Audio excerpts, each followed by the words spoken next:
morning, we are going to look at the idea of having returned home to faith. The whole month, we are doing a series on returning home. And returning home really means to go within to the source of all life within us, which is connected, because we talk about the oneness. So there is pure connection. And that divine source that is in us is what we're going to look at today.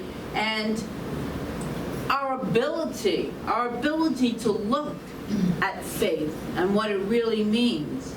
And so as I was preparing this talk, I was thinking, how many ministers through all the ages have given talks on faith? Well, I think quite a few, right? I suspect the answer to that is similar to the answer to the question, how many stars are in the sky?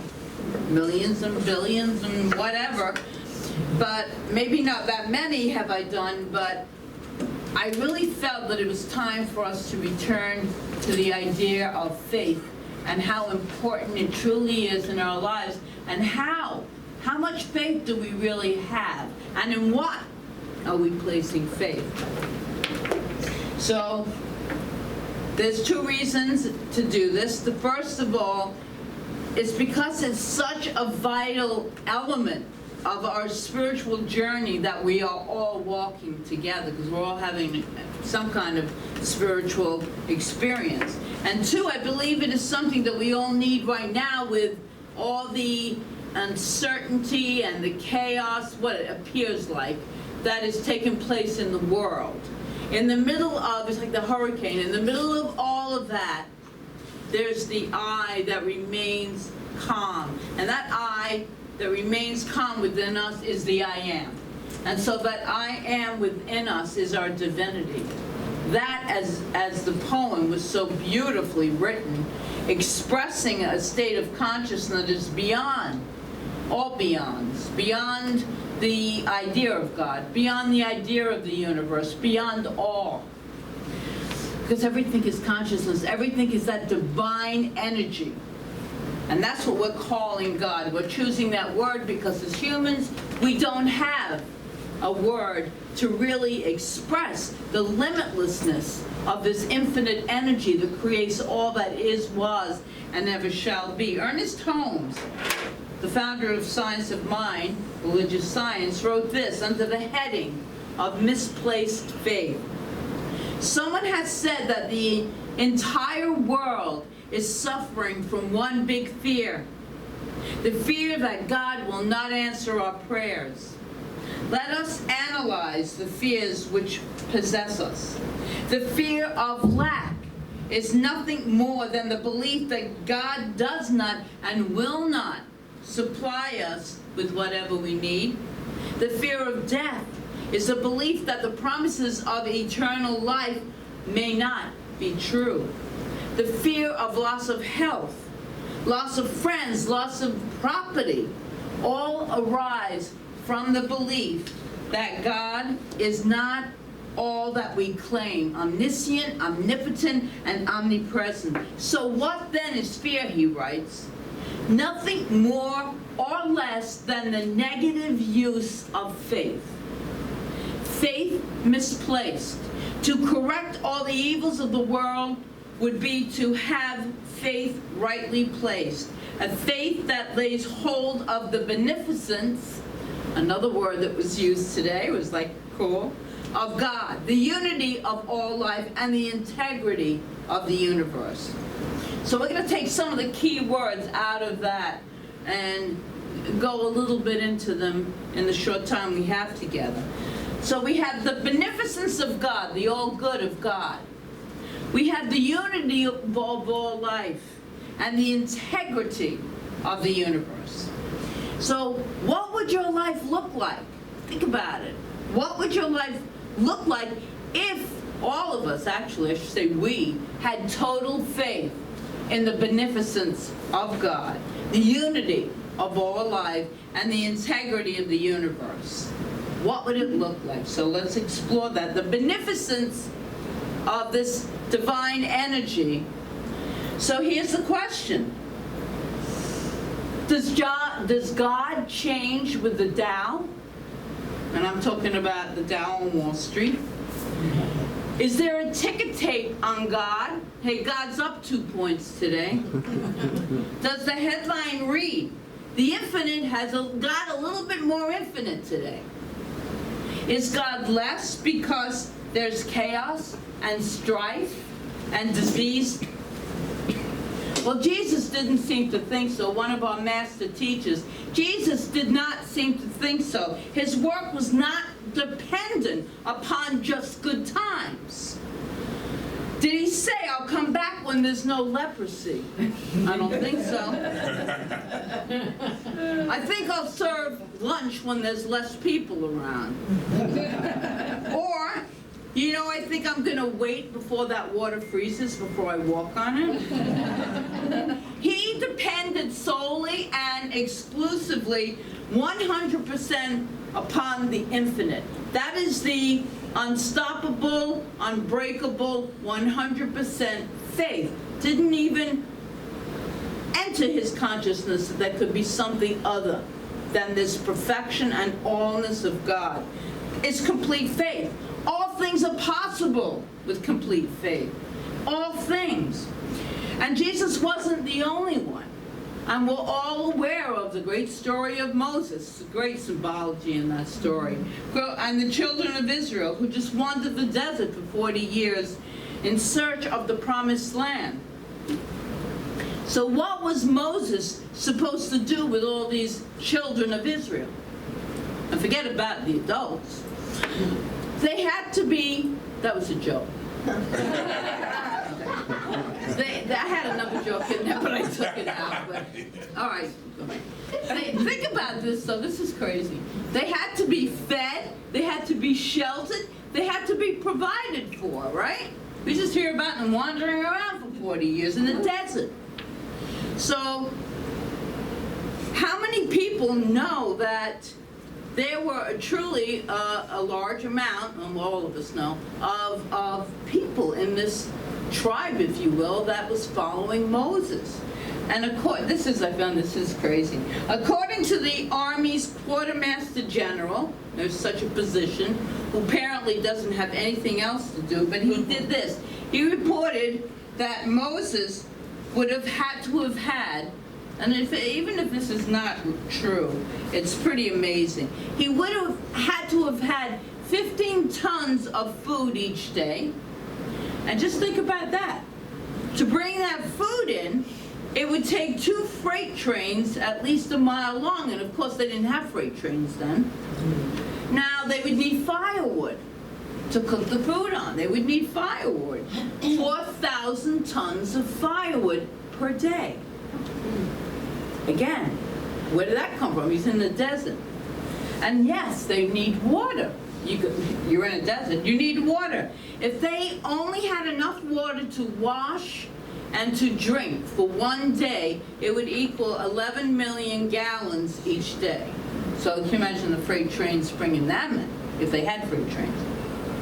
Do you think that Moses figured all this out before he undertook his journey?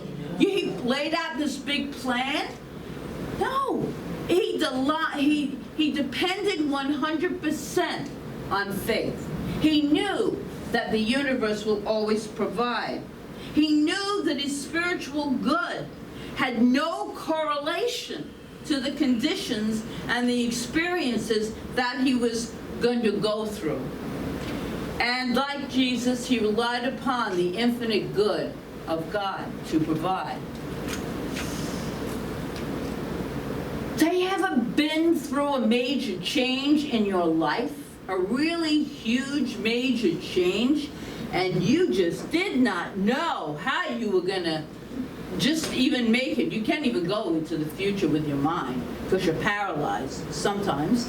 I've been paralyzed many times.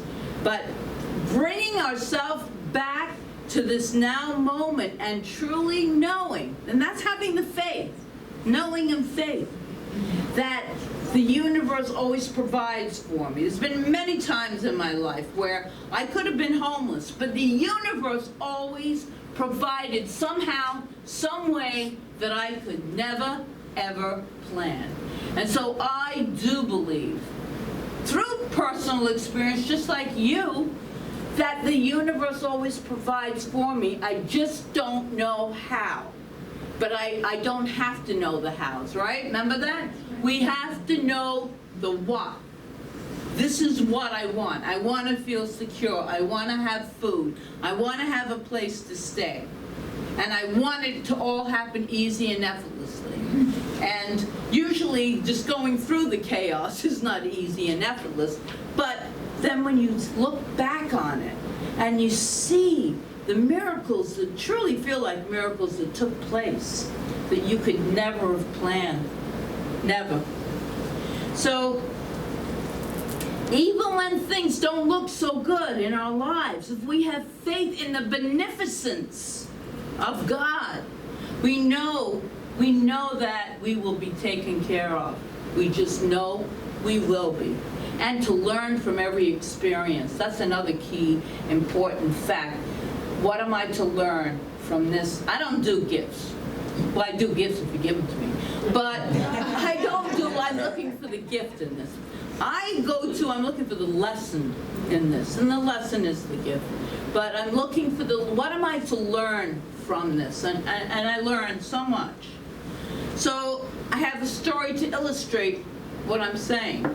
2 young men grew up in a tribe in Africa as best friends. One became king and the other became his right-hand man. And the right-hand man had this habit of saying, "This is good," like we do. Together they would go hunting. And the right-hand man would load the gun and he would give it to the king to shoot. Then one day the right-hand man made a mistake in loading the gun and the king shot his thumb off.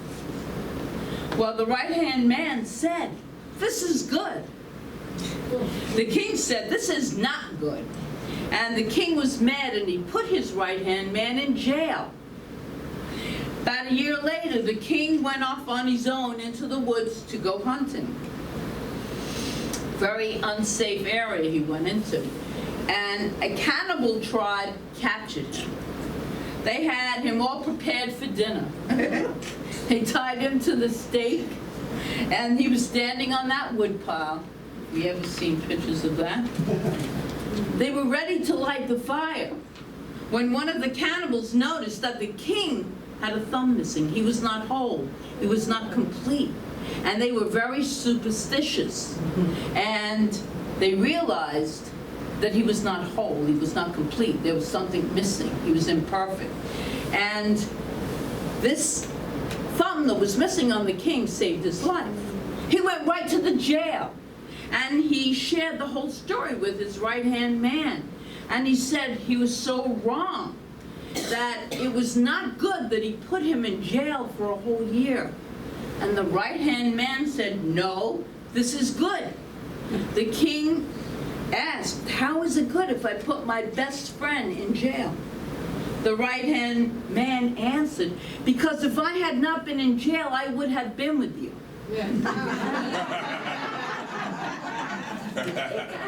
It's all good. I now look good at the time, right? How many times we've been into situations where it didn't look good?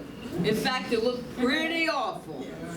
But then we keep aligning, we keep allowing divine guidance to move through us, and then we come out and it's like this amazing transformation takes place. And it is all good, even though it doesn't feel all good when you're going through it. So moving us into the unity of life. And so I have little to say about the faith and the unity of all life, because we really do believe, our philosophy, our spirituality believes in the oneness of all. We just think we're separate. But I have this idea, I got this idea from Wayne Dyer's book, Spiritual Solution to Every Problem. He says we have one problem from which all sub-problems flow. And that one problem is the belief that we are separate from God. It is from this feeling of being separate that we create all our fears and doubts. Would you ever fear if you knew that God was your real self. That infinite energy within all of us. And especially for me, it's when you close your eyes and that sense of sight is shut off. And all the senses really lead us to believe we're separate. But if they were all closed off, temporarily even, we would feel the golden light. We would feel the consciousness. We would feel, as was described in the poem, that which is beyond the beyond. We would be in that. That is our God self. That's what we're trying to describe. And it is indescribable. It is indescribable. How would you feel if you knew that this divinity was expressing itself as you, and that you could never be separated from divine source? Because that's the ultimate truth. And we're all going to realize that on that day when we shed these bodies. We're all going to realize it one way or another. That's my belief anyway. I can't prove this, but it's my faith and my belief that I'm just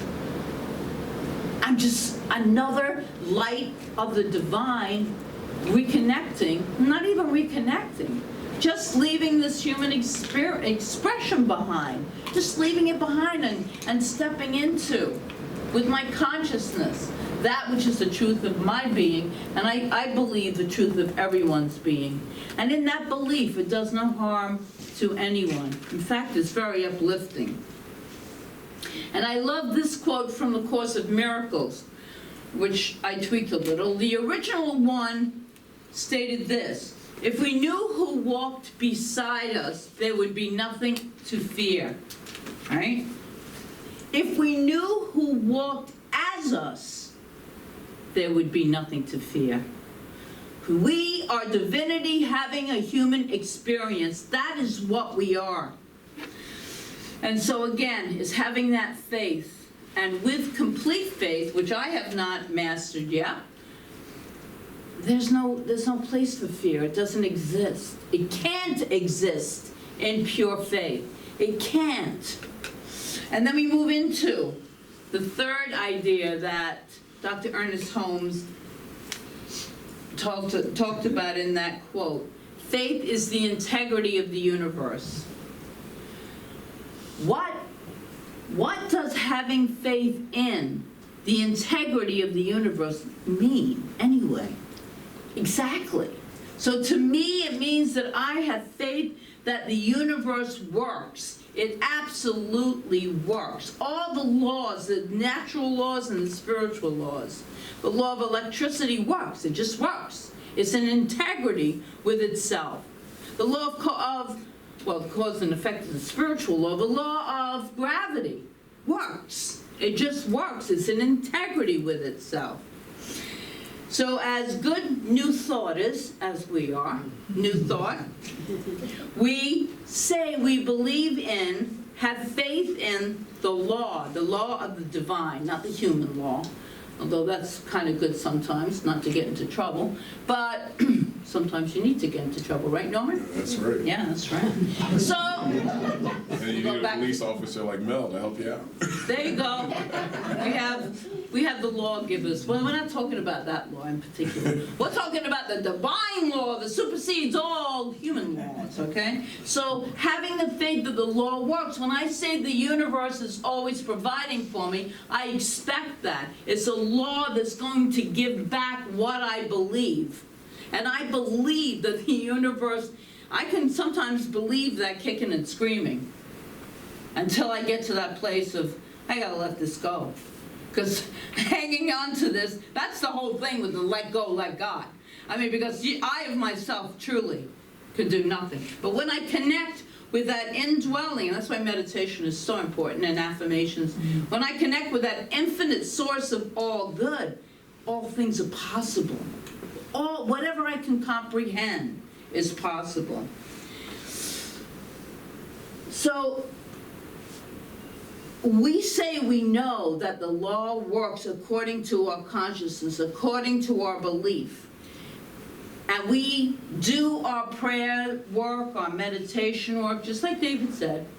And Then we get up and we start to worry and fret. You ever do that? Do a complete affirmative prayer. Oh, so good. I got it. God's got it. This is great. And so it is. Amen. Oh my God, how am I going to ever be? So we've all been there, right? So that's what we're talking about.